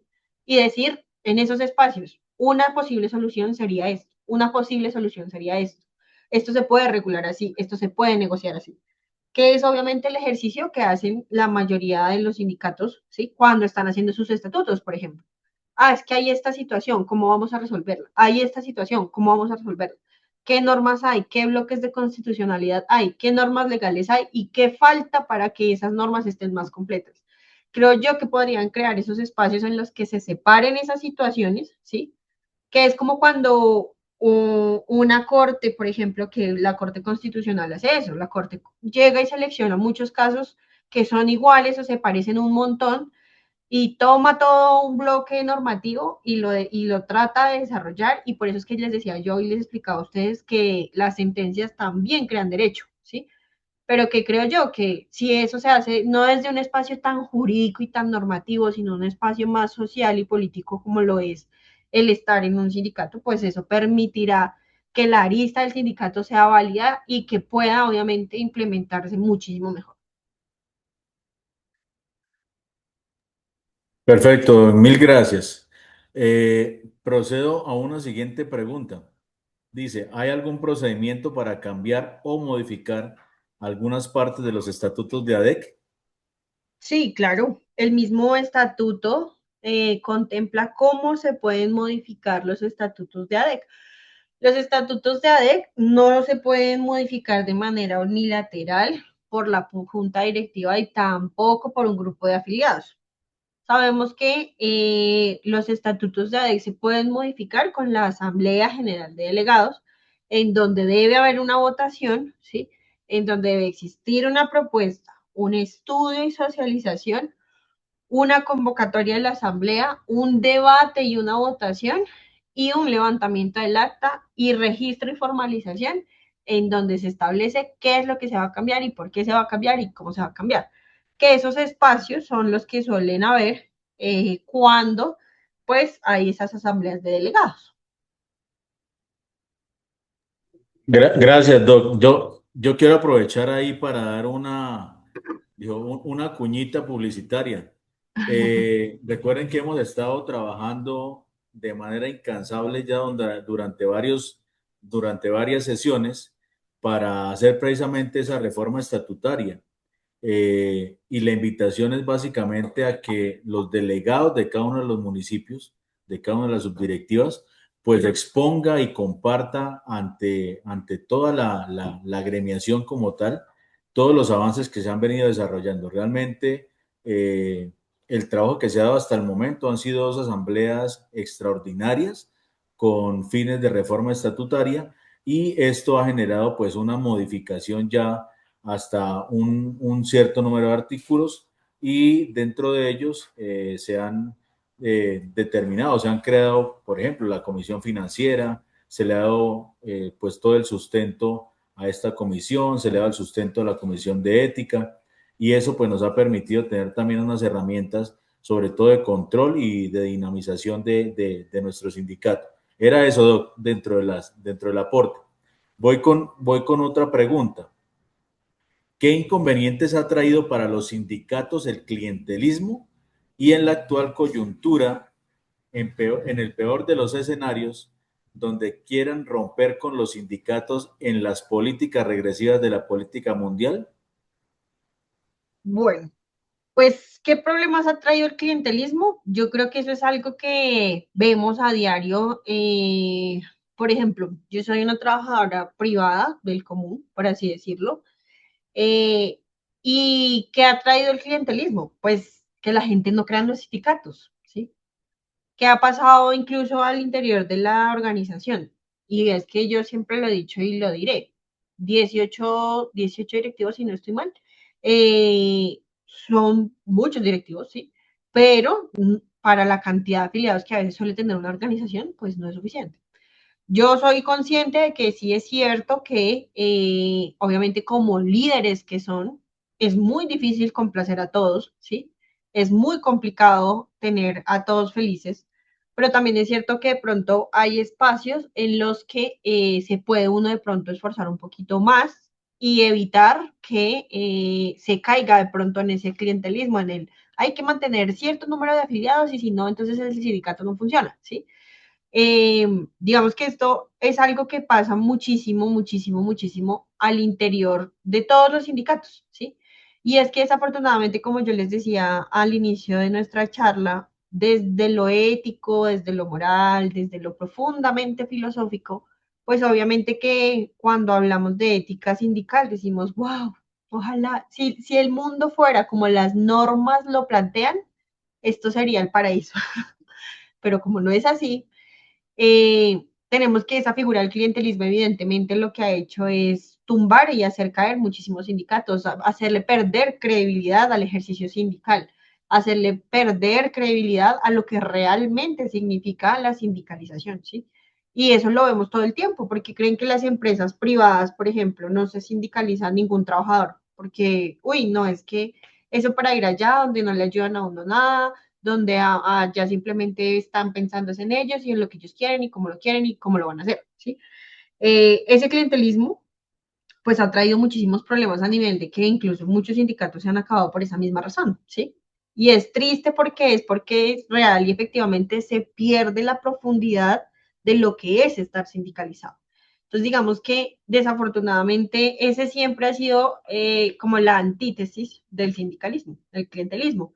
Y es algo que, pues, obviamente en estos espacios trata uno de solucionar y de tratar y de promover, pero pues ustedes saben que ese ejercicio de que no se vuelva un clientelismo, pues será algo que cada sindicato y cada líder sindical o cada afiliado pues deberá promover o evitar y mantener pues obviamente ciertos principios rectores que yo siento que pues a veces eso es bien complicado, y más a veces por la cantidad de afiliados que llegan a tener algunos sindicatos. Sin embargo, es algo que pues creo yo que, por ejemplo, en ADEC se ha luchado mucho y se ha tratado de no caer en esas situaciones por la misma razón de que, insisto, Magisterio es uno de los sindicatos más fuertes que ha luchado contra ese clientelismo tanto como ha podido, porque es que vuelve y juega, no se puede tener a todo el mundo feliz. En cuanto a la actual coyuntura y en el peor de los escenarios donde quieran romper con los sindicatos en las políticas regresivas de la geopolítica mundial, ¿qué pasará? Pues en el peor de los escenarios será que tendremos que volver a las calles. En el peor de los escenarios será que tendremos que aguantar gobiernos opresores, que volveremos a ver 85 ojos en la calle y 105 jóvenes presos porque salieron a ejercer sus derechos, ¿sí? En el peor de los casos volveremos a un estallido social, ¿sí? Suena feo, suena maluco, pero pues sabemos que aunque obviamente la sindicalización jamás promoverá la violencia, lo cierto es que la contraparte a los que promovemos los ejercicios sindicales sí promueven esa violencia, sí nos atacan, sí están allí. Entonces, en el peor de los casos, pues volveremos a las calles y obligatoriamente tendremos que hacer valer esa organización colectiva que lo que pretende es generar un contrapeso a esas desigualdades sociales, porque es que, insisto, por eso los sindicatos son profundamente sociales.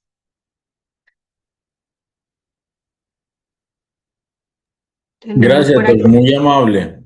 Y voy con la última pregunta, que es una importante pregunta que hace la compañera Rocío Vargas. Cuando se inicia un proceso de certificación en educación para un municipio, ¿debe el sindicato municipal capacitarse en la construcción de pliegos y cuál es la ruta de preparación para ello? Sí, al tema de la organización a la hora de verificar cómo hay un proceso de certificación, es obligatorio, creo yo, y creo que eso es algo que de pronto a veces no se tiene muy en cuenta. Es obligatorio para el sindicato municipal capacitarse. ¿Por qué? Un proceso de certificación es un proceso exageradamente complejo. Hablamos de recursos, hablamos de control de la administración, hablamos de administración de personal, hablamos de favores políticos, hablamos de una organización profundamente profunda, por así decirlo, porque no sé cómo más expresarlo. Cuando una entidad se está certificando, mejor dicho, si no hay un sindicato que vigile cómo se está haciendo esa certificación, eso se vuelve un 8. Para la muestra de un botón, han habido muchísimos municipios que se han certificado a las malas y que hoy han sacrificado un montón de derechos laborales de profesores, un montón de derechos de los estudiantes, de la comunidad. ¿Por qué? Porque no hay ese contrapeso a lo que la administración está haciendo.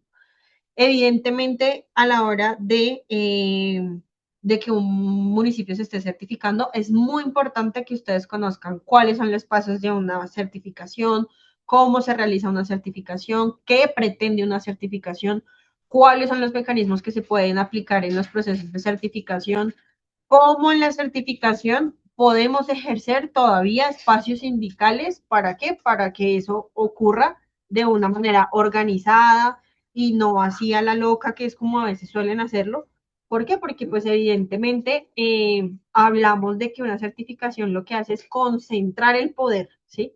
Y muchas veces eso pues trae consigo muchas cosas políticas, ¿sí?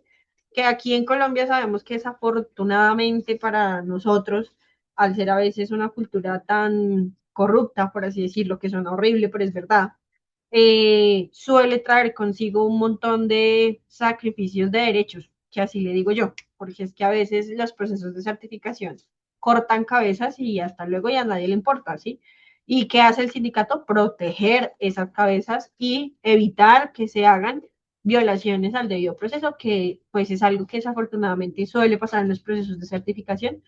Sí, se puede construir un pliego. Generalmente lo que hacen es desarrollar por ítems uno por uno. Digamos que el Ministerio de Educación en eso sí ha sido muy correcto y es explicar cómo se hace un proceso de certificación, cuáles son sus etapas y qué debe pasar al interior de cada uno de ellas, ¿sí? Digamos que a grosso modo, en Madrid, por ejemplo, hemos hecho ese acompañamiento y les hemos explicado más o menos a ellos cuál es el paso a paso de un proceso de certificación y qué deben conocer en cada una de sus etapas y cómo pueden exigir que eso sí se cumpla, ¿sí?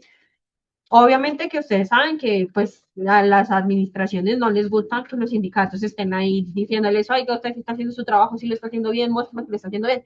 Pero sí, obviamente es un ejercicio que como organización, pues considero yo, deben hacer y pueden hacer.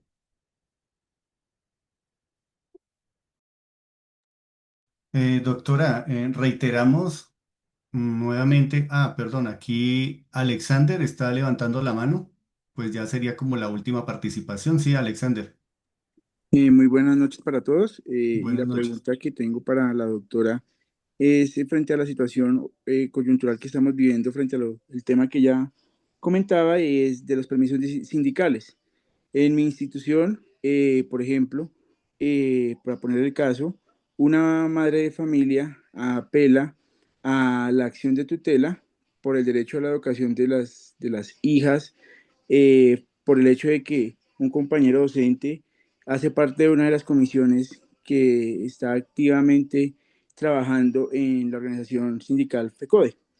El juez falla a favor de la madre de familia, en donde vincula claramente a que sea la Secretaría de Educación la que tiene que responder o dar una solución frente a la situación. Pero digamos que hasta qué punto o en qué instancia, o hasta qué instancia es la pregunta, puede llegar esta situación que nos está agobiando actualmente a los compañeros docentes. Eso lo definirá ese fallo, por ejemplo, tendrá apela a una segunda instancia o es una instancia definitiva o puede llegar hasta la Corte Constitucional. Quisiera saber frente a ese tema qué nos depara por lo que tenemos, lo que estamos viendo hoy en día y lo que probablemente, porque es un juego de probabilidades, pueda llegar a suceder más adelante. Bueno, hay que tener algo muy claro, ¿sí? Y es que, digamos que en este tema de los permisos sindicales, como yo les decía, hay algunos vacíos muy profundos, eh, pero que se han logrado resolver de alguna manera. ¿Qué es lo que nosotros, por ejemplo, alegamos en situaciones como esas? Ay, es que un papito dice que es que porque el profesor está sindicalizado y no viene a dar clase, entonces mis hijos no tienen clase. No, señor. ¿Qué puede decir el profesor? Querida administración, yo tengo derecho a mi autonomía sindical. Yo estoy ejerciendo mi trabajo como docente, sí, claro, pero también necesito espacios sindicales y esos espacios sindicales obligatoriamente necesitan de mi tiempo, ¿sí? Full, total, porque yo tengo que hacer esto y aquello. Y adicionalmente, la administración es usted quien debe cubrir esas vacantes en caso de que pues yo necesite el permiso, no sé, por 15 días, un mes completo, ¿sí? Para eso se supone que existen las figuras de las provisionalidades y las interinidades. Que eso se pueda ganar o no, eso dependerá un montón de lo que cada juez considere y determine. Pero esa ha sido una forma en la que hemos logrado que este tema de los permisos sindicales no se vuelva una persecución infinita. ¿Qué hemos dicho también a los profes que están sindicalizados?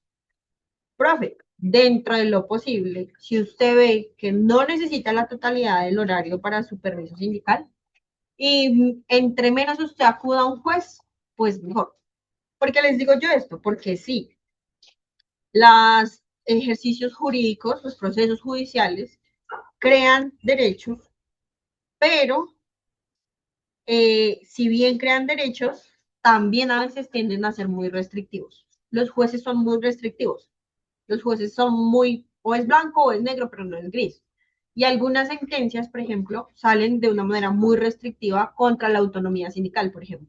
Y entonces ahí dice uno, oh, madre, se nos salió el tiro por la culata.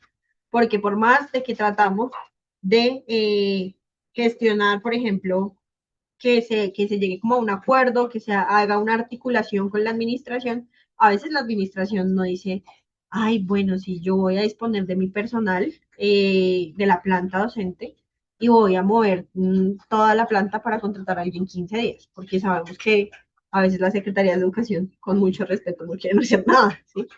Entonces, si bien es cierto que hay esos espacios para gestionar y organizar este tipo de permisos, lo cierto es que yo estaba también siempre digo como, si usted lo está tutelando, usted conteste esa tutela, siempre. Para eso está el equipo jurídico de ADECA, ¿sí? Para eso estamos ahí, para eso nos capacitamos.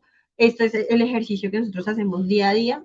En cualquier momento, incluso ustedes pueden hablar con cualquier directivo y de una, el doctor tal está disponible y se hace esto y se contesta esto y se responde esto y se da como el espacio de debatir lo que les estoy explicando. Pero digamos que yo les puedo garantizar en un 100% que desde este punto de vista nos van a permitir sí o sí eh, desarrollar y tener una teoría a favor en un 100% de nosotros como profes sindicalizados, pues lo cierto es que no. O sea, depende mucho de la percepción que tenga el juez. Hay jueces que son muy proactivos, muy, sí, derechos, y sí, porque le hacen esto al profe, si ustedes saben que el profe necesita el espacio, si ustedes saben que el ejercicio sindical necesita tantas actividades al día y tan, pero hay jueces que dicen, no, hay jueces que dicen no, no, o sea, simple y llanamente no, no estoy de acuerdo y yo creo que nosotros lo que debemos hacer es restringir y ordenarle a ese profesor que vuelva al aula. Entonces, pues es algo que, como yo les decía, por no tener una profundidad normativa, pues nos mantiene en una constante lucha, pero ¿cuál es la idea? Que esa constante lucha se mantenga y sea real efectivamente pues profundizada a favor del sindicalismo, claramente. Sea real, efectivamente. Muy bien. Doctora, agradecerle su tiempo, su conocimiento. Lo que nos acaba de compartir el día de hoy es bastante valioso para nuestra formación sindical, nuestra ética sindical y queda recogida de esa manera con las preguntas y sus aportaciones, las conclusiones del día de hoy. Bueno, a continuación vamos a seguir con la parte de aclaración de las certificaciones, la evaluación del curso. Compañeros, ya se acaba de compartir en el chat el enlace que tiene que ver con la asistencia y con el cuestionario. Además de ello, como les comentábamos al inicio de la sesión, se comparte un enlace de evaluación, ¿sí? Que en el cual está la autoevaluación, la coevaluación y algunas sugerencias acerca de cómo podemos mejorar estos espacios en bien de todos nosotros. En cuanto a la parte de la certificación y cierre de la escuela sindical, compañeras, y compañeros, las certificaciones serán elaboradas una vez se consolide el listado definitivo de participantes que cumplan con los requisitos para certificarse. Posteriormente, las certificaciones serán remitidas a FECODE para firma correspondiente del presidente de la organización y de la Secretaría de Formación Sindical. Una vez se cumpla este proceso, serán enviadas a los correos electrónicos de los participantes certificados. Esas certificaciones podrán imprimirse cuando sean requeridas por los afiliados para diferentes trámites o eventos. Asimismo, el listado de personas certificadas será remitido a la Secretaría General con el fin de facilitar futuras consultas o solicitudes de información. relacionadas con este tipo de certificaciones. Pues finalmente hoy concluimos esta de manera formal la Escuela de Formación Sindical ADEC 2026. Por favor, en el enlace de evaluación, coevaluación y autoevaluación no están los nombres, no es necesario escribir los nombres, simplemente necesitamos es la información de lo que allí se presenta. Pues agradecemos a todos ustedes la participación activa, el compromiso, la disposición de cada uno de ustedes durante estas 8 jornadas de formación, el sacrificio que hacemos para estar aquí para en bien de la organización. Esperamos que los conocimientos adquiridos, las fortalezas, sus liderazgos, su participación sindical, su compromiso con la defensa de la educación pública y los derechos del magisterio, pues se vayan viendo reflejados. De aquí saldrán líderes y lideresas que representarán a ADEC, que representarán a FECODE y a las organizaciones sindicales a las cuales nos debemos. Ya por último, invitamos a los directivos de ADEC a compartir unas palabras de clausura, destacando los principales aprendizajes y el compromiso demostrado por los participantes durante este proceso de formación sindical y asimismo brindar algunas orientaciones generales si es necesario de certificación e información de interés sobre el desarrollo del curso. Los enlaces van a estar abiertos más o menos por ahí hasta las 8:30 para que ustedes tengan el espacio y la tranquilidad de responderlos. No sé si todavía nos acompaña el presidente de ADEC, profe Abadía, o si no pasamos con el coordinador del Comité de Organización e Información Sindical, Walter. Tiene la palabra, Walter. Listo, Cecilia. Pues realmente es muy grato para este comité, para la Secretaría de Formación Sindical y para nuestra Asociación de Trabajadores de la Educación del Departamento de Cundinamarca, sentirnos con el deber cumplido de haber llegado a todos ustedes, compañeras y compañeros, en estos espacios de formación tan importantes. Sabemos que siempre quedan muchos temas por abordar, muchas dudas, muchas inquietudes, y como les dije al comienzo, lo importante es que podamos ahondar en esas dudas, en esas inquietudes, para que así mismo pues tengamos mayor asertividad en la acción de los movimientos. Doctora Gabriela, muchísimas gracias porque hemos contado siempre con usted y como lo dije al principio también, esa disposición que ha tenido con el magisterio, con la organización, con los compañeros docentes y directivos docentes y en especial pues con estos espacios de formación tan importantes y tan enriquecedores, pues es muy grato contar con usted y pues sabemos que las puertas siguen abiertas para cuando usted a bien lo desee, también pues la estaré invitando y pues obviamente en el segundo semestre estaremos nosotros haciendo la réplica de estos 8 módulos y obviamente la invitación formal y cordial en este momento se hace para que nos acompañe. También pues quiero dar un agradecimiento especial a una persona pues que siempre está tras bambalinas y que ha estado preocupada por la generación de los enlaces, por darle ingreso, que una situación de internet, que la situación de conectividad, que dar la palabra y demás, pues es la periodista Valentina. No sé si se encuentra, pero de todas maneras quiero extender mi agradecimiento a Valentina porque pues ella ha estado siempre desde el primer momento y pues en su momento también les vamos a compartir un material que se ha elaborado por parte de ella, muy interesante, en el cual pues se va a tener un enlace muy práctico para que ustedes, todos los compañeros y compañeras que hacen parte de este curso, puedan ingresar directamente a ese enlace, sesión por sesión, y ahí pueden tener acceso a descargar los documentos que se trabajaron y también tener acceso a poder retomar las grabaciones de cada uno de estos espacios. Entonces ya una vez, no sé si Valentina se encuentra en este momento, ¿vale? Sí, señor profe. Gracias. Porfa, me puedes dar el espacio o por favor, puedes tú explicarles a los compañeros y sí, para compartirles en qué funciona y cómo funciona, porque pues esa es una sorpresa que tú tienes para todos y pues yo quería que tú explicaras. Vale, muchas gracias, profe. Gracias a pues quienes se conectaron también a todas las sesiones muy juiciosamente.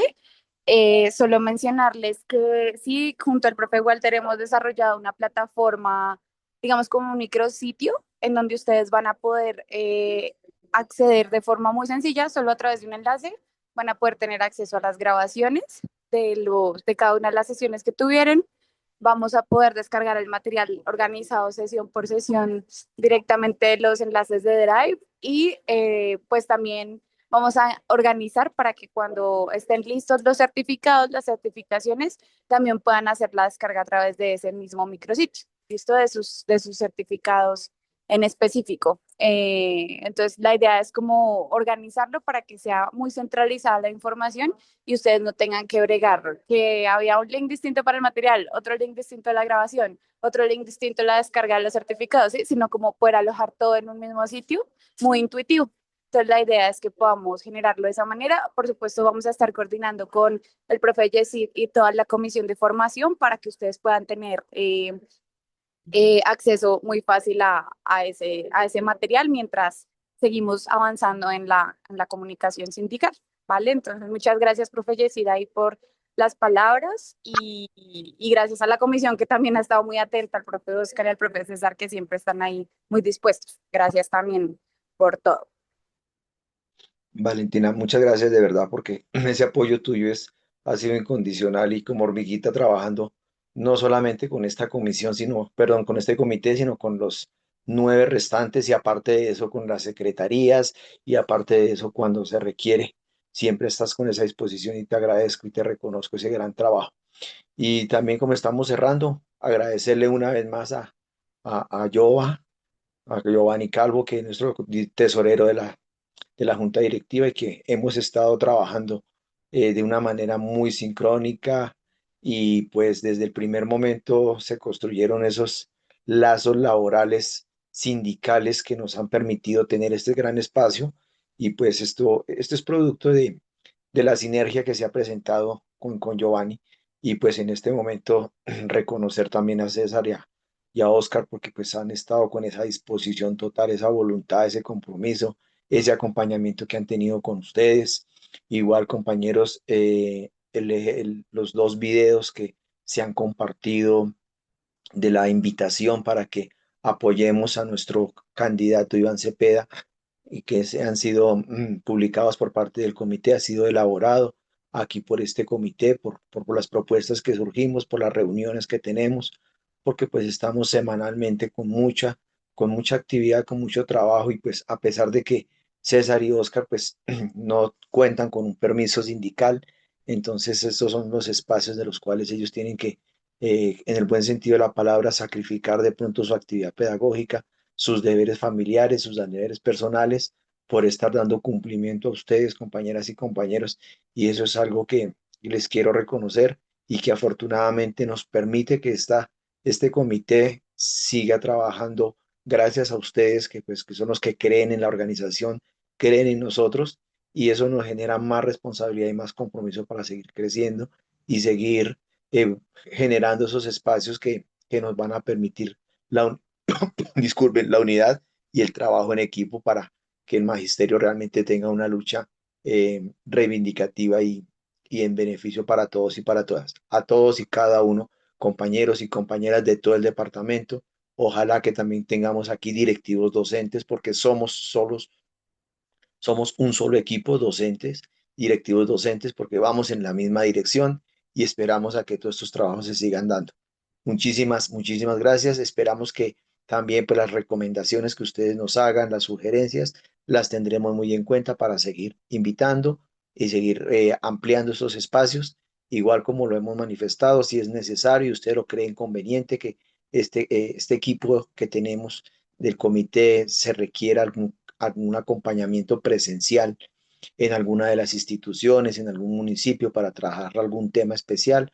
Ustedes nos pueden escribir por el interno o en el grupo y nosotros estaremos con la total disposición de asistir a sus instituciones, a sus municipios en el momento en que ustedes lo crean conveniente y dejarle la tareita, como les he dicho muchas veces, de invitar a sus compañeros y compañeras pues que participen para el segundo semestre y todo este material que ya tenemos y que posteriormente ya cuando se cree el microciclo, el microespacio, como lo indica Valentina, podamos nosotros explorarlo y dar a conocer todo ese material.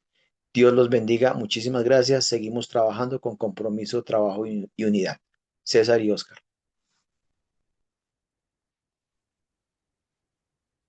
Gracias, Walter. Muy amable por esta intervención. Igualmente darle pues los saludos y los agradecimientos a todo el equipo de trabajo, a ustedes, compañeros, por hacer parte de este proceso de organización y formación sindical. Todos sabemos que en la medida que nosotros nos estamos formando, vamos creciendo realmente de una manera exponencial y sobre todo vamos velando de una manera adecuada por nuestros derechos. En nombre del Comité de Organización y Formación Sindical, de la Junta Directiva de ADEC y de FECODE, queremos expresarle nuestro reconocimiento a cada uno de ustedes, a todos los compañeros y compañeras que participaron activamente en cada una de las sesiones. Los invitamos a seguir fortaleciendo la organización sindical, la formación permanente y la defensa colectiva de nuestros derechos. Inicialmente, pues darle nuevamente las gracias, expresarle a todos nuestra voluntad de participar, de acompañarlos y sobre todo de estar presentes en los espacios que ustedes determinen para seguir profundizando en estos espacios de formación. Muchísimas gracias a todos y todas. Hasta una próxima oportunidad. Viva la educación pública, viva ADEC, viva FECODE. Viva. Viva, Viva, viva. viva. Viva, Compañeros, viva.